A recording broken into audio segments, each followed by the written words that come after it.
अनेक धर्मग्रंथांमध्ये ओंकाराचे महत्त्व वर्णन करण्यात आले आहे. ओंकाराचे महात्म्य, पौराणिक दाखले, धर्मग्रंथातील उल्लेख आणि ओंकाराचा महिमा याबाबत जाणून घेऊया या आजच्या व्हिडिओमध्ये.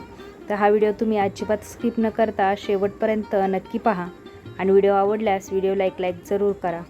हॅलो, नमस्कार, श्री स्वामी समर्थ.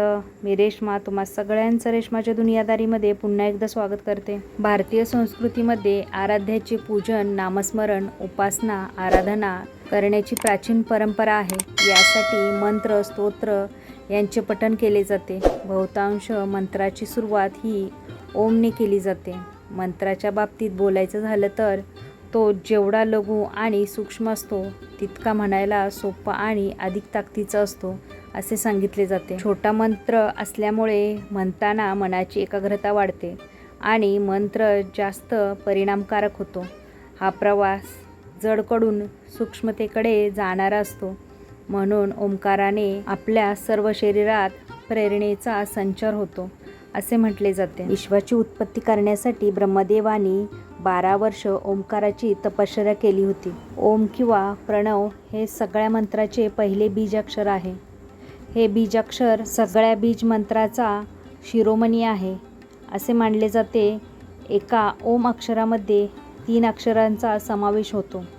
अ, उ आणि म ही अक्षरे ब्रह्मा, विष्णू आणि महेश यांचे प्रतीक मानले गेले आहेत. म्हणूनच कोणत्याही मंत्राच्या आधी ओंकार लावावा तर त्या मंत्राची शक्ती कितीतरी पटीने वाढते असे सांगितले जाते.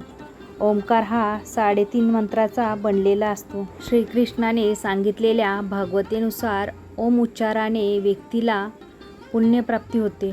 ईश्वरी कृपेने ओमचा मंत्रोच्चार करणाऱ्याला परमगती प्राप्त होते असे सांगितले जाते. कोणत्याही मंत्र उच्चारापूर्वी ओंकार लावल्याने तपस्वी आणि योगमुनींच्या ज्ञानाची शक्ती त्या मंत्रापाठी भक्कमपणे उभी राहते असे कठोपनिषेधात सांगितले आहे. शीख धर्माचे संस्थापक गुरु नानक देव यांनीही एक ओंकार सतनाम म्हणजेच ओंकार हेच खरे सत्य असे नाव आहे अशी त्याची व्याख्या केली आहे. ओंकाराचा अर्थ अनुज्ञा म्हणजेच स्वीकृती असा केला गेला आहे. मांडुक्य उपनिषेधातही ओंकाराचा महिमा वर्णन करण्यात आला आहे. अनेक धर्मग्रंथांमध्ये ओंकाराचे महत्त्व वर्णन करण्यात आले आहे. कोणत्याही मंत्राआधी ओंकार जोडणे हे शुद्ध आणि शक्तिसंपन्न मानले गेले आहे. जैन दर्शनामध्येही ओंकाराचे महत्त्व आणि महात्म्य अधोरेखित करण्यात आले आहे.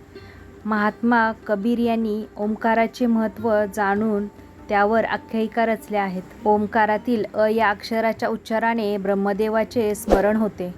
उ या अक्षराच्या उच्चाराने श्री विष्णूंचे स्मरण होते.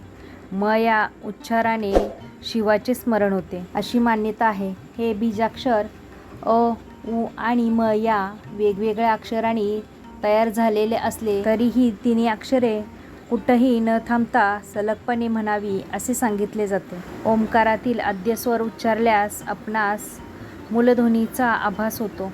उ हा मुखोत्पन्न सर्वाधिक तीव्र स्वर आहे. ही तीव्र शक्ती आहे. ती आपणास संकटाप्रसंगी शरीराला ऊर्जा प्रदान करते. म प्राथमिक अनुनासिक असून ते उच्चारले असता वातावरण शांत होते. हा उच्चार आपणास परमतत्व शिवाचा आभास घडवतो. अशा प्रकारे ओंकार परमतत्व प्रदर्शक आहे असे सांगितले गेले आहे. तर मंडळी, तुम्हाला ओंकाराची अजून काही माहिती आहे का? जर असेल तर मला कमेंटमध्ये नक्की सांगा. तुम्हाला आजचा व्हिडिओ कसा वाटला ते सुद्धा मला कमेंट करून सांगा. व्हिडिओ आवडल्यास व्हिडिओला जास्तीत जास्त लाईक, शेअर, सबस्क्राईब करा. पुन्हा भेटूया आपण उद्याच्या नवीन व्हिडिओसोबत.